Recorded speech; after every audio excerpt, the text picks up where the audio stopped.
ખબર ગુજરાતમાં રાજકોટથી મહત્વના સમાચાર મળી રહ્યા છે કે ઉપલેટા પાસેથી પસાર થતી મોજ નદી પર રાજા ભગવતસિંહજીના સમયમાં બનાવાયેલ પુલ હાલ ભયજનક રીતે જર્જરિત સ્થિતિમાં છે। તંત્રે ભારે વાહનો માટે પુલ બંધ કરવાના જિલ્લા કલેક્ટરના આદેશ આપ્યા છે, પરંતુ સ્થાનિકો રિનોવેશનની તાત્કાલિક માંગ કરી રહ્યા છે। પુલની સપાટી પર તિરાડો અને ગાબડા પડ્યા છે, સ્ટ્રક્ચરમાંથી સળિયા દેખાઈ રહ્યા છે, જેના કારણે પુલ ક્યારે પડી જાય એ કહી શકાય નહીં। પુલ બંધ થવાથી વાહન ચાલકો અને ખેડૂતોને મોટી મુશ્કેલીનો સામનો પણ કરવો પડી રહ્યો છે। સ્થાનિકોએ પુલનું તાત્કાલિક સમારકામ કરવા તંત્ર સમક્ષ સ્પષ્ટ માંગ ઉઠાવવામાં આવી છે। મારું નામ ગોવિંદ ગઢવી અને મોજ નદીના ફૂલે રહું છું। અને આ જરીક મોટા વાહનો બંધ કરાવે ને ખેડૂતનો રસ્તો રાખે, આ પુલ નીચેના તરાડું ને બહુ ગાબડા પડી ગયા છે, તો થોડુંક એમાં ધ્યાન દે સરકાર અને અમને થોડુંક રસ્તાનું કરે ને મોટા વાહન બંધ કરાવે। પુલની હાલત કેવી છે? પુલની હાલત ફૂલ ગંભીર છે અને તરાડું ને નીચેથી ગબડા ને એવા પાણા ને એવું પથ્થર ને નીચે પડતું જ હોય હાલતા, એવા કઈક ઓલા પોળાય પડતા હોય નીચે। અમે નીચે જ રહી છીએ નદીમાં અને આમાં રસ્તો જ આ છે, તો આ થોડોક ખેડૂતો માટે જ રસ્તો રાખે। નામ અને વિગત? મારું નામ ડાયાભાઈ ગજેરા, ગુજરાત કિસાન સભાનો પ્રમુખ છું। ઉપલેટા શહેરને બહાર નીકળવા માટે, ખાસ કરીને ધોરાજી તરફ જવા માટે મોજ નદીનો પુલ આવેલો છે। આ મોજ નદીનો પુલ સર ભગવતસિંહજીના વખતમાં બનેલો પુલ છે અને ખૂબ જૂનો પુલ છે।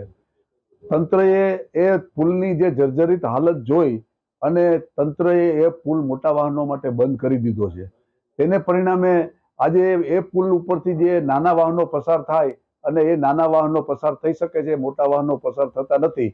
ત્યારે ઉપલેટા શહેરમાંથી મોટા વાહનોને જવા માટેનો જે રસ્તો છે એને સરકારે વિકલ્પ રૂપે નવો પુલ બનાવવો જોઈએ અને ન પુલ બને ત્યાં સુધી વર્તમાન જે પુલ છે એને રિનોવેશન કરી અને શરૂ કરવું જોઈએ। બાજુમાં જ રેલવેનો પુલ છે, રેલવેનો પુલ નવો બનાવવાને બદલે રેલવે તંત્રએ રિનોવેશન કરી અને એની માથેથી રેલવે પસાર કરી છે, તો આ પુલને પણ રિનોવેશન કરી અને એની ઉપરથી વાહનો પસાર કરવા જોઈએ। કારણ કે બસ છે, એસટી બસો છે, મોટી બસો છે, એ બસો આજે નીકળી શકતી નથી, તેને કારણે મુસાફરો પણ ખૂબ હેરાન પરેશાન થાય છે।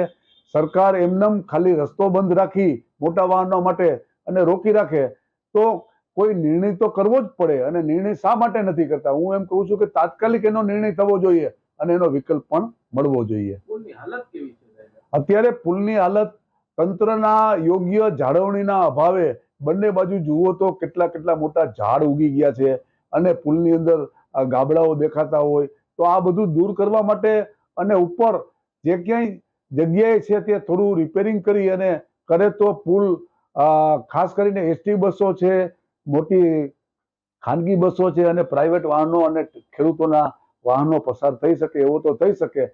મોટા ડમ્પરો ન ચાલે તો કઈ વાંધો નહીં, પરંતુ આવા વાહનો તો પસાર થવા જોઈએ।